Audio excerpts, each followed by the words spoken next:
This is Peggy Young, and you're listening to Rock at Night. Are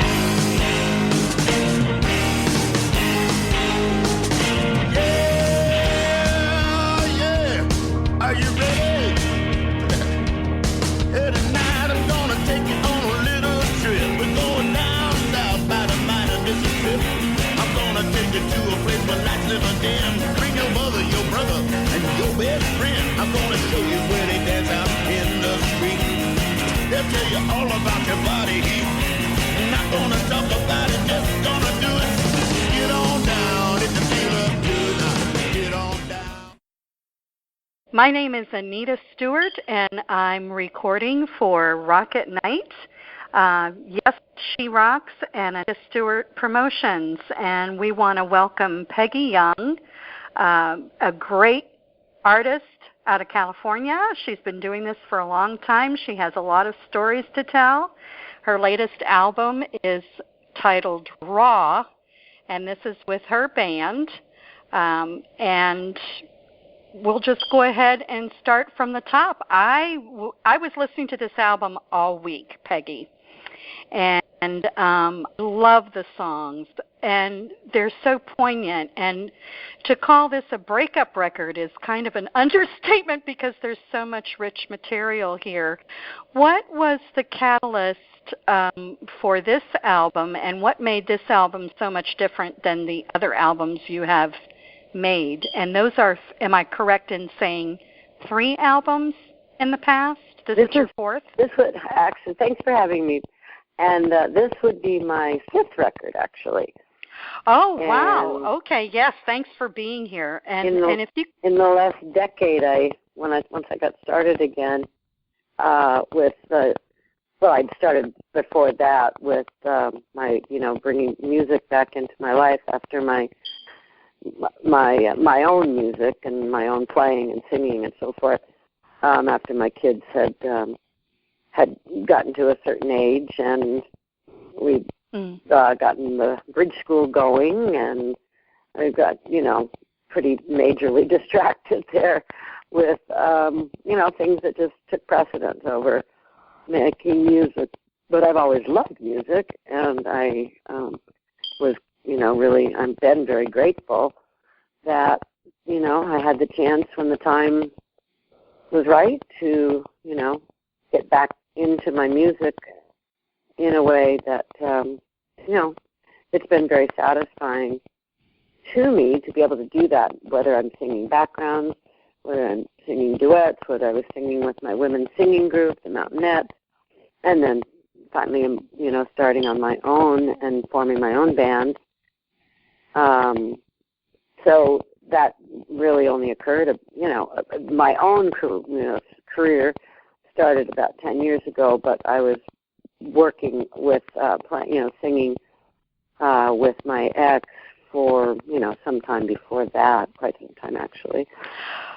For the listeners, for the listeners, it's Peggy Young is the ex-wife of Neil Young, who of course was with Crosby, Stills, Nash and Young, and then was on his own and with other bands, Crazy Horse, and a huge catalog of music.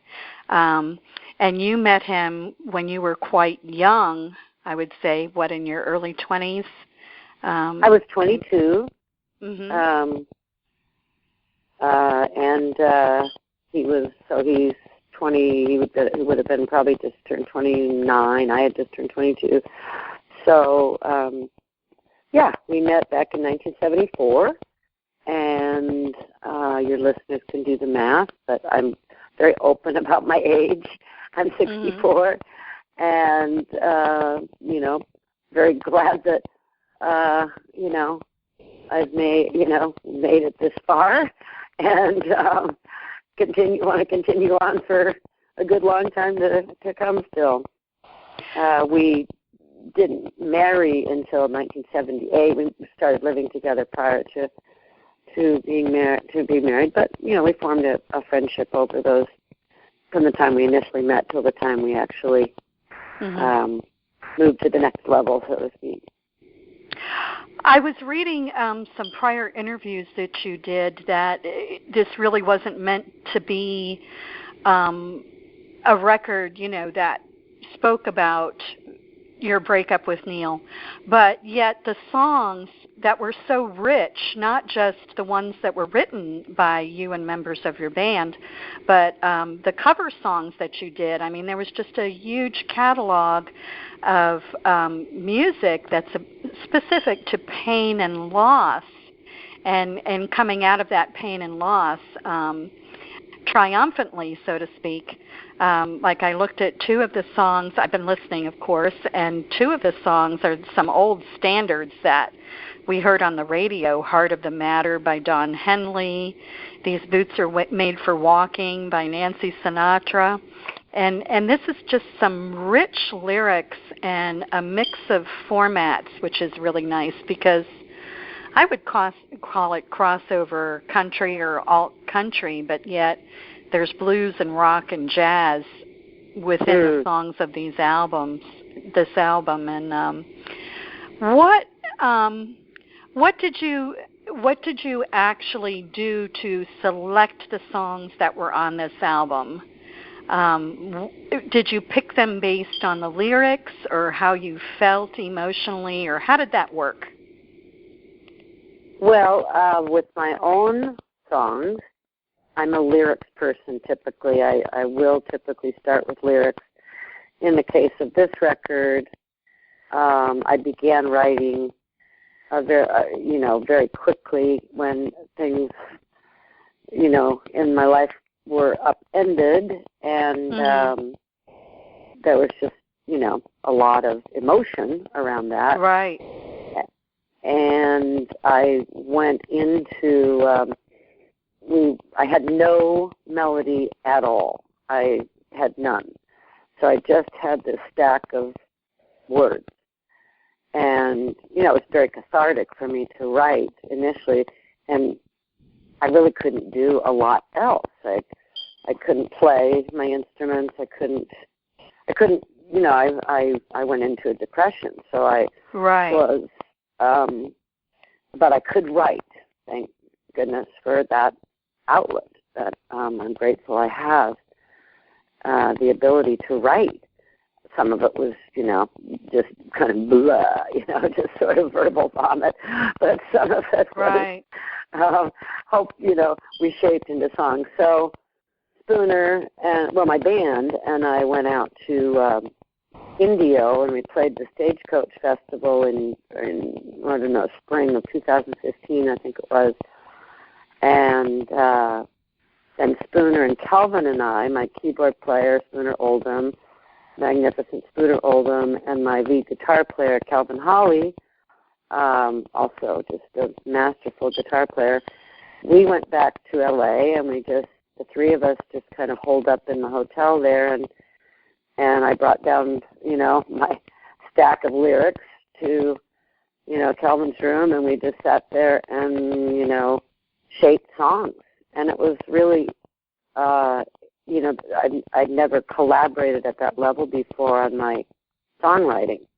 And it was really great because I was stuck. I had no melodies, just nothing. And so Calvin might start, picking on, just out a little chord pattern or whatever, and then I'd be thinking about my lyrics and looking at them and, this one might fit that, and da-da-da, and maybe we take this verse from here, but this verse from over there, and, so we just shaped songs.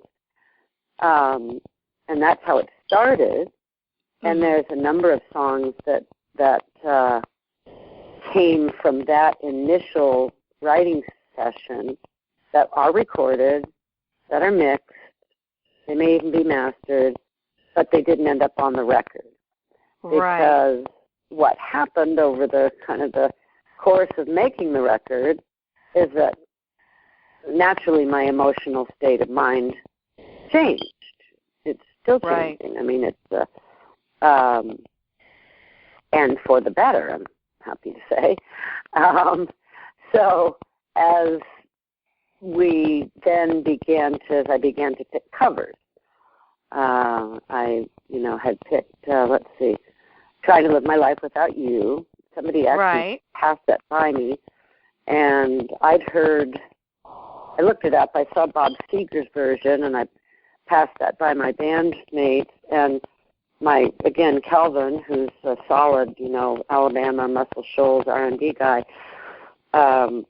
said, oh, that's an original Otis Clay tune. So then I went back to look up Otis Clay doing it, and I like to go back to the source.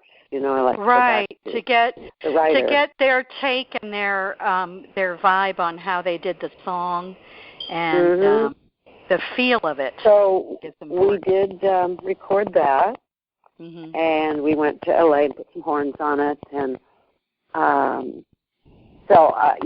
really pleased with the way that turned out.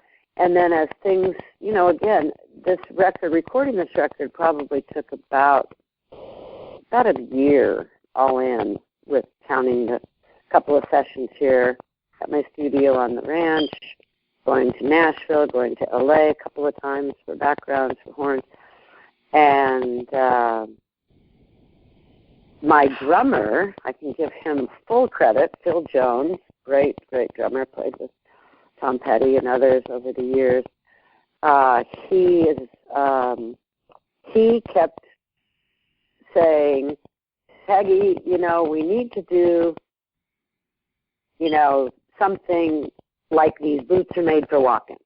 These songs where it's more, you are affirming, that you are strong, that you, are going to get through this. And so I thought he was kidding for a while until he printed out the lyrics and handed them to me. And then I was like, okay, I guess we're going to have to explore this one a little bit. So we looked up the old YouTube video of Nancy Sinatra doing it. It's a Lee Hazelwood song. And I encourage you and your listeners to check it out just because it's a hoot. It's very, very racy for its time. It's very campy. It was. I actually remember, I'm not too behind you in age, and my father owned a radio station, a rock and roll radio station, actually one of the first. And I remember when that became a hit, because when I was young I could sing all the hits because I just sang along.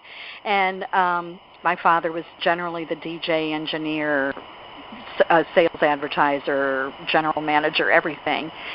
So I would hear him on the radio spinning the records. And, when that song came out, it was almost at the point where they weren't going to play it because it was so racy. Yeah, the girls are in their very, very short skirts and shaking their booties. And, it's really a great period piece.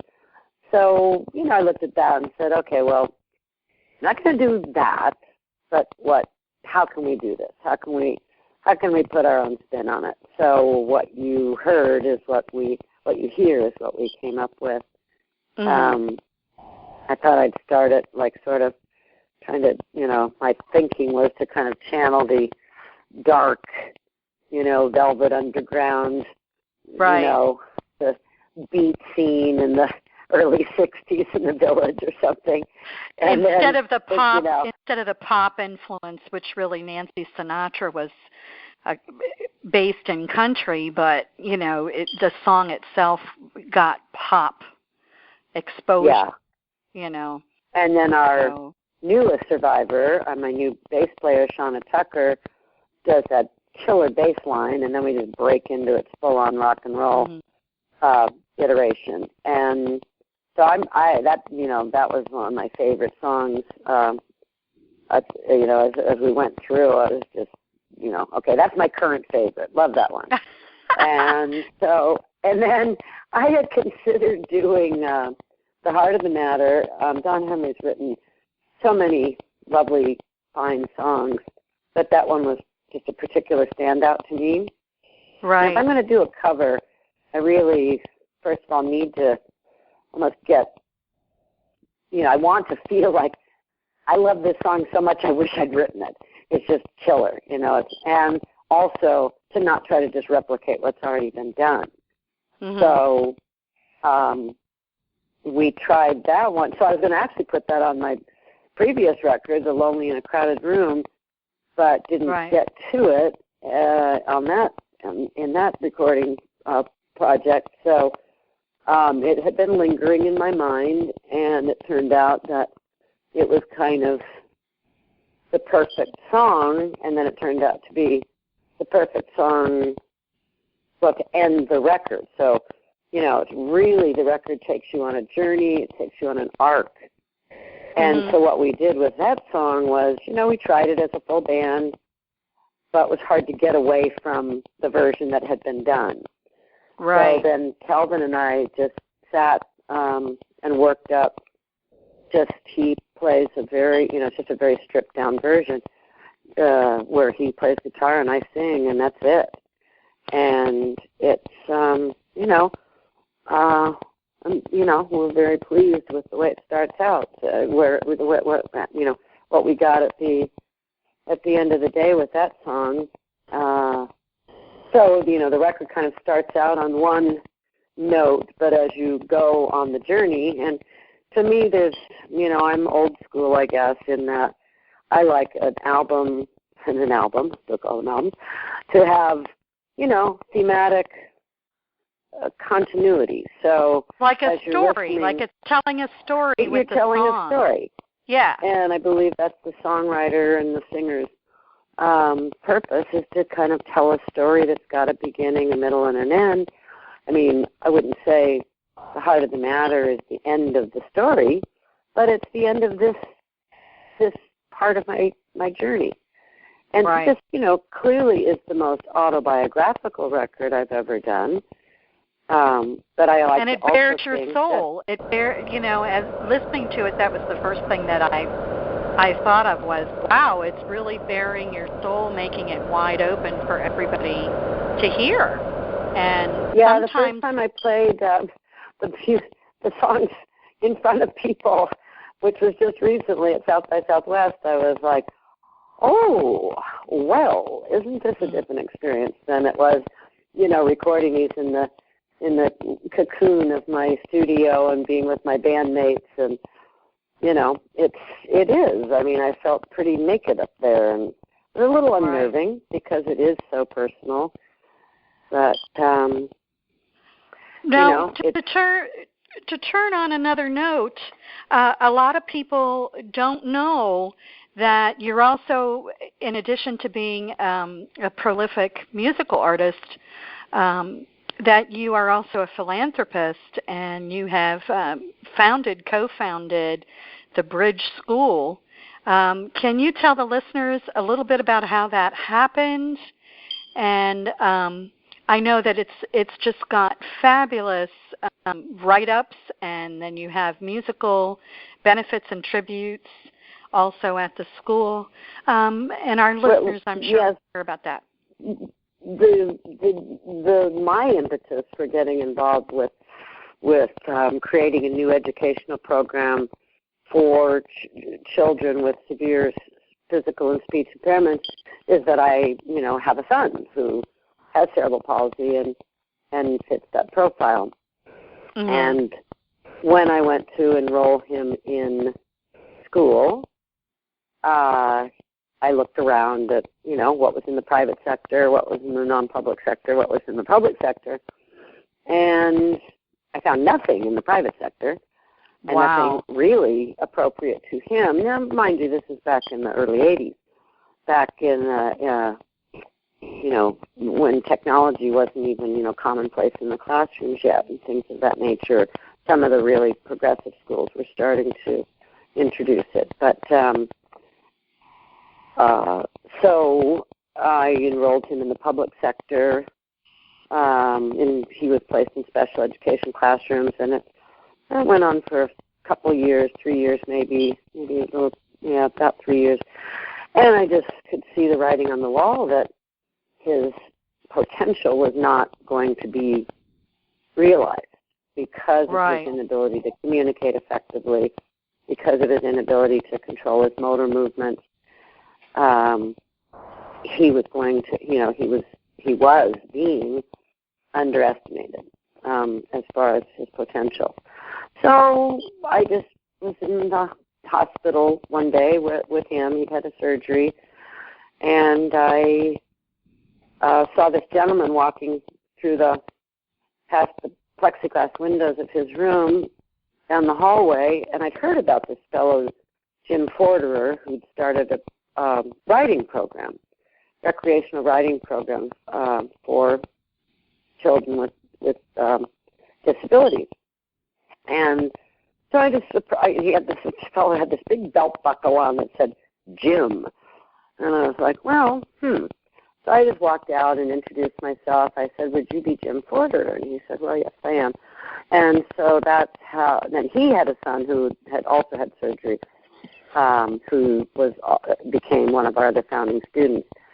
So the two of us got together and just kind of began to brainstorm what our, a pilot project proposal for an element, for a new educational program, right. Which was different than what we'd been able to find so far. We ended up, ultimately, I had also reached out to a professional that I'd heard about. Parent Underground is quite, there's a good, strong network, and I'd heard about this woman who was doing assessments on children like my child, like Jim's children, some of his children. He adopted several children. And so she already had been I made contact with her to come do an assessment on our son, and then told her what Jim and I were, sort of dreaming up. But she was finding the same thing as she went around to different educational settings around the Bay Area. And so the three of us teamed up, and then we had this big idea, and then we needed to raise some money. And and Neil and I decided, to do a concert that would help raise some money and bring in, a bunch of our friends. And I've got to give Neil the credit for coming up with the acoustic format. That's the nature of the Bridge benefit concerts, is it's all acoustic. So, right. We've had many artists that are clearly not known for acoustic performances, such as Metallica, The Who, Red Hot Chili Peppers, Green Day, so forth. And, we just had our 30th anniversary concert. So we raised the money. We started the school in 1987. And the program has grown to, a place where we're having a global impact. And it's there's amazing. just so many ways people can learn more about what we're doing by going to the website, bridgeschool.org. And, I'm just really proud to be affiliated with the program. And it's a really top-notch quality program that changes lives. Well, I heard about the Bridge School through some of the videos that were on YouTube of different performances, and I think one of the first ones I saw was with Arcade Fire, and they're definitely not known for being acoustic. For sure. And they're fantastic. They're fantastic artists as well. So, but they are known for their charity work too. They've done a lot of charities and 501c3s, and they're big on helping Haiti. So to see them at the Bridge School was not unusual. I started to look it up at that point, and was seeing all the great work that was being done through it. Are you contemplating in the future different locations for the school? And where is the current location? Early on we thought about how we knew that only a small number of the children who would benefit from the work we were doing at Bridge would actually be able to get to our physical site in Hillsborough, California. So we looked at a number of different possibilities, including some sort of a franchising, some kind of a Waldorf school model or a Montessori school model or that kind of thing. What we've ended up doing is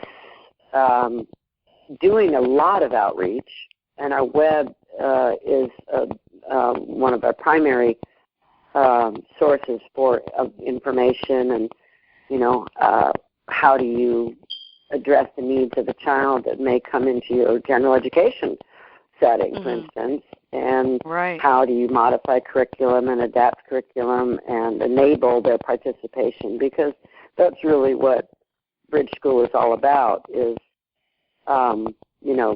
social integration is great, but it's not ultimately as meaningful as really truly participating in your education and enabling learning, which is really the point of education to begin with, so that children can grow up into adults with the abilities to have as independent as possible, fulfilling, meaningful, participatory life.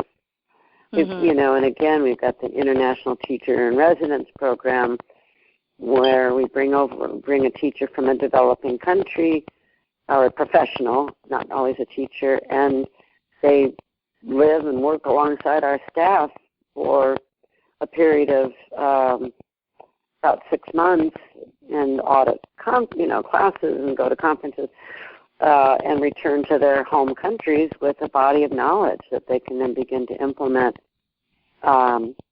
change in their own educational settings, and hopefully that ripple effect, goes beyond. We just hosted our 6th annual international conference, which we do every other year. And we, through our transition program, because we are a transitionary program, educational program by design, so the objective is for the student to come to Bridge, spend on average 3 to 5 years, return to their home school districts, typically to a general education environment, but not exclusively.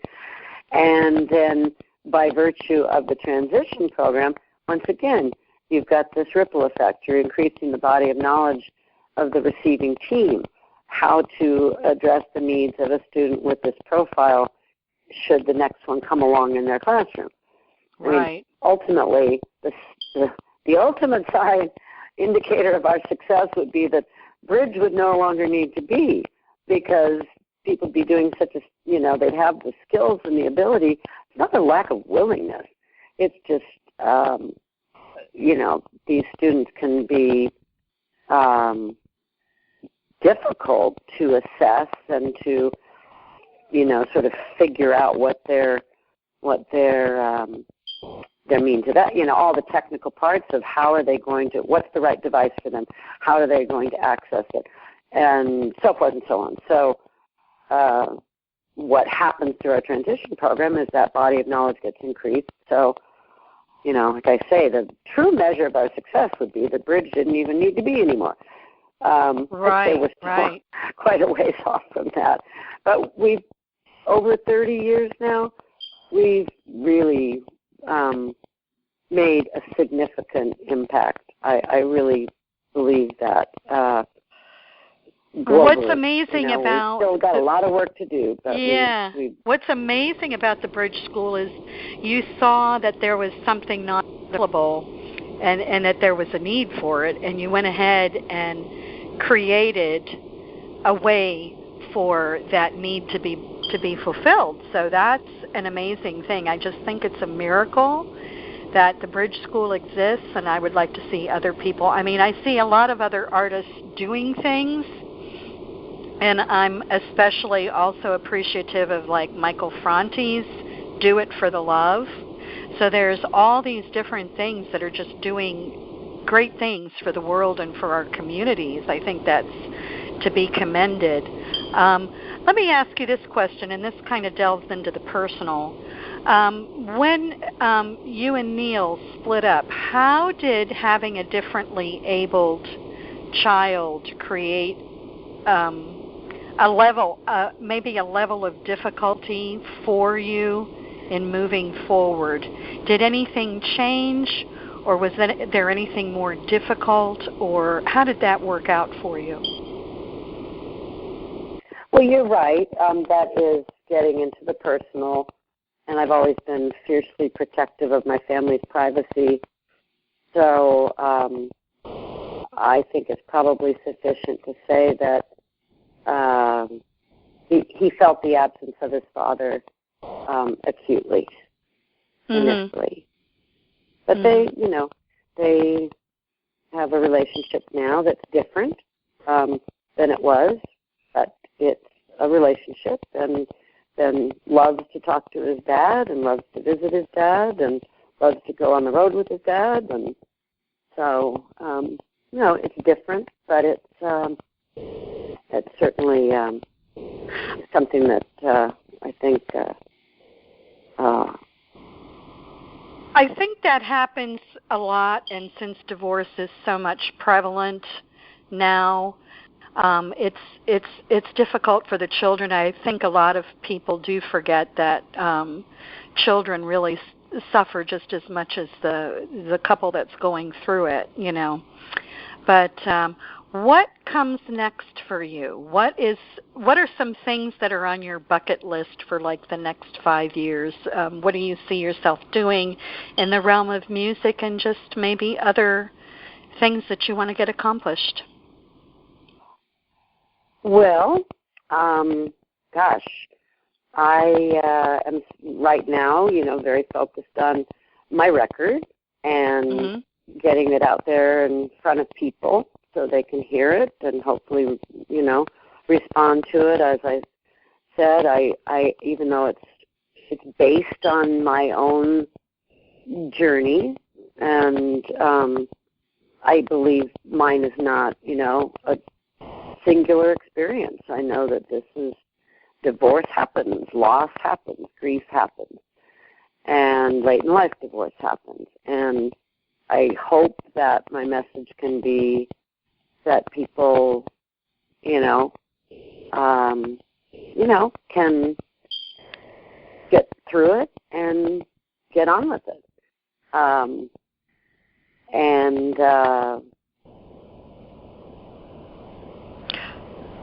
These songs, honestly, I also feel that they could be sung by either party in a